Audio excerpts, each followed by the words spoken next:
Welcome to exam nerd. आज हमारे week 2 का डे 7 है, ठीक है, लास्ट डे है और इसके बाद कल होगी क्विज और फिर उसके बाद शुरू करेंगे वीक 3 डे 1, ठीक है। तो आज शुरू करते हैं, चलिए इसे। तो सबसे पहले हमें ये देखना है यहाँ पे क्या लिख रहा है, ठीक है। यहाँ पे ये लिख रहा है इसका अपोजिट मीनिंग पूछा है, तो पहले इस सेंटेंस को पढ़ेंगे और अंडरलाइन जो वर्ड है ये वाला, ठीक, तो इसका मीनिंग बताएंगे, अपोजिट मीनिंग इन चारों में से, ठीक है। तो my sister has been obstinate since her childhood, मेरी बहन रही है जिद्दी, ठीक है, जिद्दी बचपन से, ठीक है, बचपन से वो जिद्दी रही है, ठीक है। तो अब जिद्दी का इसमें अपोजिट क्या होगा, ठीक है। स्टबॉर्न का मतलब होता है हठी, है ना, वही जिद्दी। और डॉग्ड का मतलब एकदम पक्का, और रिजिड का मतलब होता है कठोर, ठीक है। और एमेनेबल का मतलब होता है easy to control, easy to control, जिसको आसानी से बात मान जाने वाला, ठीक है। राजी हो जाने वाला, मतलब आसानी से राजी हो जाने वाला, ठीक है। अच्छा, तो इसका एंटोनिम तो ये हो जाएगा, करेक्ट, ठीक है। अच्छा, रिजिड किसी वस्तु के लिए लगाते हैं या फिर कोई इंसान मतलब झुकने को बिल्कुल मना कर रहा हो सीधे, तो वो रिजिड है, ठीक है, रिजिड। और इसका एक और सिनोनिम ले लीजिए, स्टिफ, ठीक है, इसका मतलब भी कठोर होता है। अच्छा, डॉग्ड का मतलब होता है ये अप्रूविंग, ये अप्रूविंग है। अप्रूविंग मतलब ये एकदम पॉजिटिव वे में है, कैसे, जैसे डॉग्ड डिटर्मिनेशन, डॉग्ड डिटर्मिनेशन, ठीक है, डिटर्मिनेशन पक्का इरादा, है ना। ऐसा कि मतलब आपको अगर प्रॉब्लम हो रही है उसमें किसी भी काम में और फिर भी आप सक्सेसफुल होने के लिए उसको मैटर नहीं करते, बस आपकी जिद पक्की है कि मैं इसको सक्सेस पाके रहूंगा, ठीक है। तो डॉग मीन्स पक्का, ये वाला। और ये स्टबॉर्न का मतलब होता है ये डिसअप्रूविंग, डिसअप्रूविंग कैसे, ये जिद्दी है कोई, अगर हम कोई बात कर रहे हैं कि भैया ये कर ले तो वो मना कर रहा है ना। तो ये डिसअप्रूविंग इसलिए है कि ये होना सही नहीं है, लेकिन डॉग्ड होना सही है, ठीक है। अगर डॉग डिटर्मिनेशन होगी तो आप सक्सेस कर जाओगे, अगर आप स्टबॉर्न हो गए, किसी की बात नहीं मानने, तो वो गलत बात है, ठीक है। तो अमेनेबल हो जाएगा करेक्ट आंसर। आगे चलते हैं, select the option that is opposite, ये भी अपोजिट मीनिंग पूछ रहा है, ठीक है। There are these are the main points of the preceding paragraph. Preceding का मतलब आगे, ठीक है, जैसे कोई चीज ये है तो ओ और पी, तो ये जो है इस लाइन के प्रीसीडिंग पे है ओ और फॉलोइंग पे है पी, ठीक है।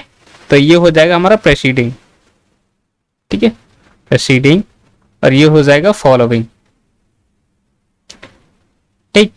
चलिए, तो प्रीसीडिंग का ये फॉलोइंग है, तो ये प्रीसीडिंग का अपोजिट है, तो इसका करेक्ट आंसर तो यही हो जाएगा, फॉलोइंग, ठीक। अच्छा, ये और देख लेते हैं, प्रीवियस मीन्स पिछला, मतलब ये वाला, ठीक है, पिछला जो भी है ना, ये नहीं कि तुरंत वाला, लेकिन प्रीसीडिंग बोलेंगे कि ये वाला सबसे पहला वाला, है ना। और फर्स्ट का मतलब पहला, और लास्ट का मतलब ये तो अपोजिट हो ही जाएगा, लेकिन प्रीसीडिंग का जो नियरेस्ट जो अपोजिट है वो फॉलोइंग है, ठीक है। प्रीवियस मीन्स पिछला, ठीक है, ये ऑर्डर में आ गए, ये प्रथम, ये प्रथम, ये अंतिम, ठीक है।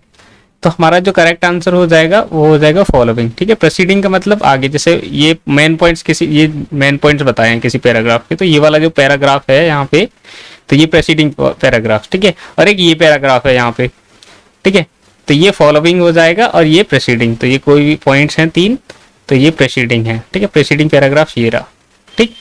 आगे चलते हैं, select the word which is most similar. अब ये सिनोनिम पूछ रहा है, ठीक है, अंडरलाइन वर्ड का इसका, ठीक है। तो business man who lack acumen can not be expected to be very successful. अगर किसी बिजनेसमैन में एक्यूमेन नहीं है, ठीक है, एक्यूमेन मतलब कोई भी चीज़ को, जैसे कोई भी अगर सिचुएशन आ गई तुरंत ऐसे कि उसमें अच्छे से किसी चीज़ का डिसीजन ले लेना, अच्छी तरह से चीज़ों को परखना, ठीक है, उसको बोलते हैं हम एक्यूमेन। तो अगर उसके अंदर वो नहीं है, उसका अभाव है, तो उसको समझ जाइए कि उसकी हम आशा नहीं कर सकते कि वो अच्छा और सक्सेसफुल बिजनेसमैन होगा, ठीक है। तो इसका मतलब कोई भी चीज़ें अगर हम बात करें तो कुशाग्र बुद्धि बोलते हैं इसको, शुद्ध हिंदी में कुशाग्र बुद्धि। तो ये तो दो, कुशल मीन्स अच्छी, मतलब अच्छा डिसीजन लेने वाला, है ना, कोई भी चीज़ सिचुएशन अच्छे से देख ले, है ना। तो शार्पनेस मतलब तेज हो वो, है ना, सिचुएशन अच्छे से समझ सके, ठीक है, तेजी हो उसके अंदर, ठीक है। ये तो हमारा हो गया सिनोनिम। अच्छा, ये क्या है, ये और ये, तो फेयरनेस का मतलब होता है कोई भी चीज अच्छे से करने वाला, ठीक है। और राइटियस का मतलब होता है, राइटियसनेस मतलब ईमानदारी, ईमानदारी, ठीक है। इसका भी मतलब निष्पक्ष मान लीजिए, निष्पक्ष, है ना, निष्पक्ष कहते हैं ना, फेयर इलेक्शन होनी चाहिए, एकदम निष्पक्ष, सबको इक्वलिटी में लाना, ठीक। तो फेयरनेस, तो फेयरनेस जरूरी नहीं है, सबसे ज्यादा जरूरी है हमें शार्पनेस, है ना। जैसे जरूरी तो सारे पॉइंट्स ही हैं, लेकिन एक्यूमेंट का जो हमारा सिनोनिम है वो शार्पनेस है, ठीक। बोल्डनेस का मतलब होता है निडरता, ठीक है, निडरता, है ना। तो कोई इंसान अगर बोल्ड है तो उसका मतलब वो निडर है, ठीक है। और मतलब रिस्क लेने वाला, रिस्क लेने वाला, है ना। तो थोड़ा तो बोल्ड होना चाहिए, है ना। अच्छा, इसका बोल्डनेस का हम एक बार ले सकते हैं ऑडासिटी, ऑडासिटी, ठीक है। चलिए आगे बात कर लेते हैं। हाँ, इसमें भी मोस्ट सिमिलर पूछा है, देखते हैं। He was greatly debilitated by an attack of influenza, influenza के अटैक से वो बहुत अधिक, ग्रेटली का मतलब बहुत अधिक, बहुत अधिक मतलब कमजोर, कमजोर होना, कमजोर होना, चाहे मन से, मन से हो जाना, मन से या शरीर से, है ना। अगर कोई डेबिलिटेट का मतलब होता है, डेबिलिटेटेड मतलब वो कमजोर हो गया है, ठीक है। तो वीकेंड इसका करेक्ट आंसर हो जाएगा, ठीक है। वीकेंड, एन लग गया तो वर्ब है, मतलब वीकेंड, वो बहुत कमजोर है, ठीक है। अच्छा, डिप्रेस्ड का मतलब है उदास, और वरीड का मतलब चिंता, चिंता में, चिंतित, ठीक है। डिफीटेड मतलब हारा हुआ, हारा हुआ, ठीक है। हारा हुआ मतलब उसको हरा दिया है, ठीक है। या किसी कॉन्टेस्ट में या फिर इलेक्शन वगैरह में तो डिफीट, है ना। या फिर किसी को, किसी ने उसको बहुत मारा है, मतलब वो कुछ खेल रहा हो तो उसको भी डिफीटेड बोलेंगे, ठीक है। और वरीड चिंतित, और डिप्रेस्ड और वरीड में अंतर क्या है, ये खुश नहीं है लेकिन ये चिंतित है, ठीक है। खुश नहीं और चिंतित में अंतर होता है। और वीकेंड मतलब बहुत कमजोर, ठीक है। तो डेबिलिटेटेड मतलब वीकेंड, ठीक। आगे चलते हैं, ये देखो ये कितने कमजोर हैं ये, ठीक है। आगे, हाँ, the budget incorporated a number of tax reforms which included higher taxes for the very rich. हाँ, तो इसमें क्या पूछा है, सिमिलर मीनिंग पूछा है। तो बजट जो है उसमें समाविष्ट किया गया, ठीक है, समाविष्ट किया गया।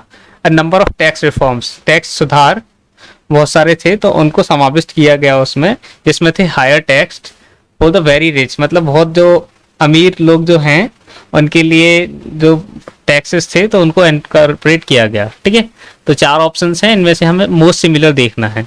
अच्छा, ये हमने पिक्चर यहाँ पे क्यों लगाया है कि मतलब अगर ये एग्जांपल देखिए पहले, incorporate something blue in your wedding, अपनी शादी में कुछ ऐड करो, इनकॉर्पोरेट करो ब्लू, ब्लू कलर, है ना। सब कुछ वो नहीं है तो ब्लू, ये बुके ही ले लो, है ना, ऐसे। अच्छा, 4 ऑप्शंस हैं, तो इसमें इंटीग्रेट का हमने मतलब बताया था पिछली वीडियोस में, एकीकृत करना, एकीकृत करना, ठीक है। कोई भी चीज जोड़ना किसी चीज में, है ना, यूनाइट। एक और इसका अगर हम बोलें, इसका सिनोनिम तो यही हो जाएगा। और एक्सक्लूड का मतलब किसी भी चीज को बाहर निकालना, बाहर निकालना, ठीक है। अच्छा, इसका जो सिनोनिम है एक्सक्लूड का, एक्सक्लूड का जो सिनोनिम है वो है इंक्लूड, ठीक है। इसका सिनोनिम नहीं, एंटोनिम, एक्सक्लूड और इंक्लूड, तो इसका ये क्या हो जाएगा, अपोजिट, ठीक है।